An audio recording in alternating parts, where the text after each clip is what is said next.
Este capítulo se va a referir al aborto. Y antes de penetrar en el tema desde el punto de vista ético, desde el punto de vista jurídico, es importante ver cuál es la acepción de la palabra aborto. Porque tiene importancia desde el punto de vista jurídico. Cuando se habla de aborto, enseguida se piensa en el delito de aborto, y la gente tiene más o menos una idea de qué se entiende por aborto. Pero a mí me interesa señalar la etimología, o sea, ¿dónde viene la palabra aborto? En nuestro idioma castellano proviene en su mayor medida del latín, y en latín la palabra abortus se forma a su vez con el prefijo ab, que significa privación, y el sustantivo ortus, que significa nacimiento. Entonces, la idea de aborto es la idea de privación de nacimiento. No necesariamente esto coincide con el Código Penal argentino con respecto al delito de aborto. Por eso trato de hacer la distinción entre el aborto propiamente dicho y el delito de aborto. ¿Qué se extrae de la idea aborto como la privación del nacimiento? Primero, para que haya aborto tiene que existir embarazo. Entendiendo por tal los cambios fisiológicos, metabólicos y morfológicos que se producen en el cuerpo de la mujer, entre la implantación del cigoto en el útero hasta el momento del parto, y que son propios de la gestación, es decir, de los procesos fisiológicos de crecimiento y desarrollo del feto en el interior del útero materno. Mientras leía esto y lo decía, surge en mi mente una cuestión que recuerdo. Por el momento, no obstante las innovaciones que se producen desde el punto de vista científico respecto de la fecundación in vitro, etc., hay una cosa que resulta necesaria, que es el útero de la mujer. He leído por allí que ya están pensando de qué manera se puede sustituir el útero, pero sería, desde el punto de vista fisiológico, casi imposible a la luz de lo que hemos visto en el otro capítulo, que exista un aparato que realice todas las funciones que realiza el útero de la mujer en ese intercambio del cual hemos hablado hace un rato. Consecuentemente, no puede hablarse de aborto antes de la implantación y del comienzo de la gestación. Me interesa también señalar un tema, que una cosa es el aborto, ya sea provocado por la misma mujer, provocado por otro, y otra cosa es la interrupción del embarazo. A veces puede haber interrupción del embarazo y no necesariamente aborto en el sentido de expulsión. Lo que tiene trascendencia jurídica, como después podemos ver, porque puede existir una lesión al feto provocada por un tercero, que en algunos códigos está penado, y también en la República Argentina ya hubo 2 proyectos, 3 ahora, con el proyecto que está a consideración del Senado en estos momentos, donde se penalizan las lesiones al feto. O sea, lesiones provocadas por un tercero, que pueden ser lesiones dolosas.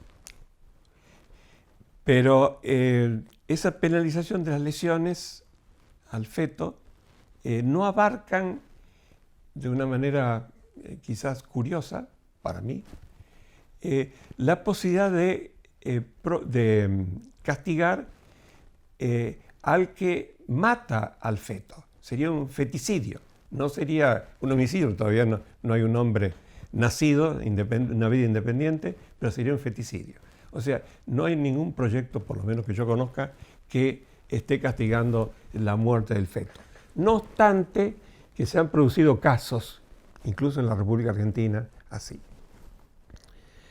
Entonces, una cosa es el aborto como expulsión y como lo tiene considerado el Código Penal, y otra cosa es la interrupción del embarazo.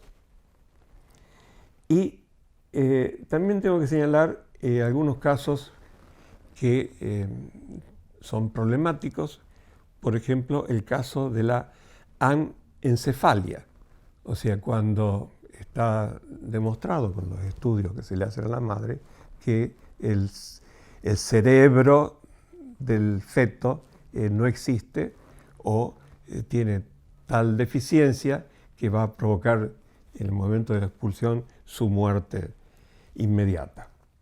Y también hay casos de aborto por nacimiento parcial. Acá un autor ha escrito lo siguiente, que el aborto por nacimiento parcial tiene lugar cuando, avanzado el embarazo y siendo el aborto muy peligroso para la madre, se induce el parto, se invierte al bebé con un forceps hasta el cuello, dejando la cabeza adentro. Entonces, como no es persona porque aún no nació, se le practica un orificio en la nuca, se introduce un catéter, se le succiona la materia cerebral y se extrae el cráneo. Voy a hablar brevemente de las disposiciones del Código Argentino, haciendo mención a un tema que también tiene incidencia en la ética y que es bastante frecuente escuchar la reflexión con respecto a una decisión de la Corte Suprema de Justicia Argentina en la interpretación del Código Penal y en las recomendaciones que hizo la Corte y que tomaron varias jurisdicciones nacionales en el sentido de que los organismos públicos, sobre todo hospitales públicos, intervenir en algunos casos de aborto, pero dejando a salvo la objeción de conciencia del médico, donde aparecen nuevamente las distinciones entre las cuestiones éticas y las cuestiones jurídicas. Nosotros tenemos que preguntarnos, antes de seguir adelante con el tratamiento del tema del aborto, ¿cuál es el bien jurídico protegido? Porque, como dije en algunas de estas lecciones, el Código Penal y el derecho penal argentino, por lo menos, se rige por el principio de legalidad, y el principio de legalidad exige que exista una ley anterior, pero además que la ley sea estricta. O sea, la ley estricta significa que no puede aceptarse la analogía. ¿Y cuál es el bien jurídico protegido en el caso del delito de aborto? El bien jurídico protegido, son varios los bienes jurídicos protegidos, pero el bien jurídico protegido en primera instancia es la vida del ser que está siendo gestado para adquirir una vida independiente, o sea, el feto.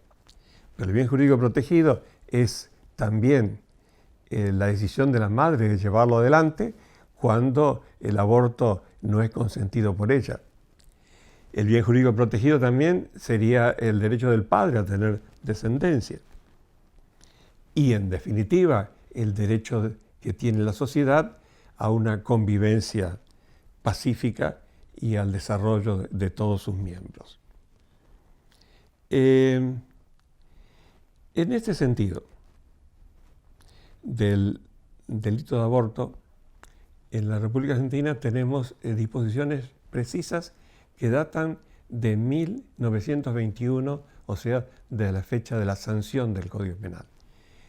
Y tenemos distintos tipos de aborto, distintas reglamentaciones respecto al aborto, y si bien resultan conocidos estos preceptos por parte de los abogados Tengo que destacar que hay abortos practicados sin el consentimiento de la mujer, que tiene una pena agravada.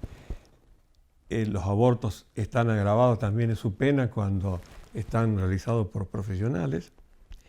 Y también hay casos de un aborto que la doctrina llama, no de una manera demasiado correcta, como si fuese un aborto culposo. O sea, aquel que produce un hombre ejerciendo violencia sobre la mujer, provocando el aborto, y si el estado de embarazo fuese notorio o le costare, dice la ley. Y por último, en lo que nos interesa destacar, es que existen en nuestra ley argentina disposiciones que despenalizan el aborto. Una de ellas es cuando la gravidez y el hecho de seguir adelante con el embarazo pone en peligro la vida o la salud de la madre. En este caso hay una cuestión del empleo tácito de la idea de estado de necesidad y se protege con mayor intensidad la vida de la madre, que es una vida existente, de la vida de un ser que todavía no ha salido a la luz del mundo.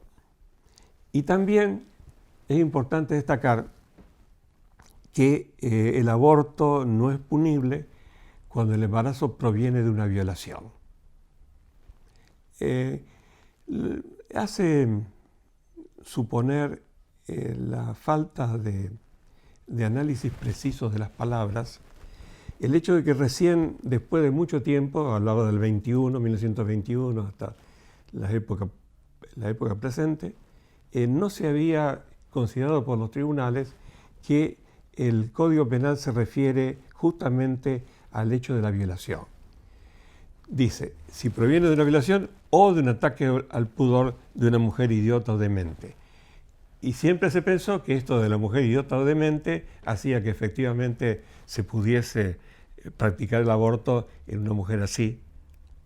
Pero la ley usa una conjunción disyuntiva que es la O. Entonces son dos partes que tiene la frase. Si proviene de una violación o proviene de un ataque al pudor. Esto del ataque al pudor viene de una traducción del Código Suizo, una traducción francesa del Código Suizo que lo tomó el legislador argentino, el proyectista de aquel momento, Moreno, y no fue muy feliz la inclusión en el Código, justamente por las discusiones que plantea. Pero lo que interesa es que es impune en la República Argentina el aborto practicado en una mujer que ha sido violada. Con esto entonces voy a dar por finalizado el capítulo.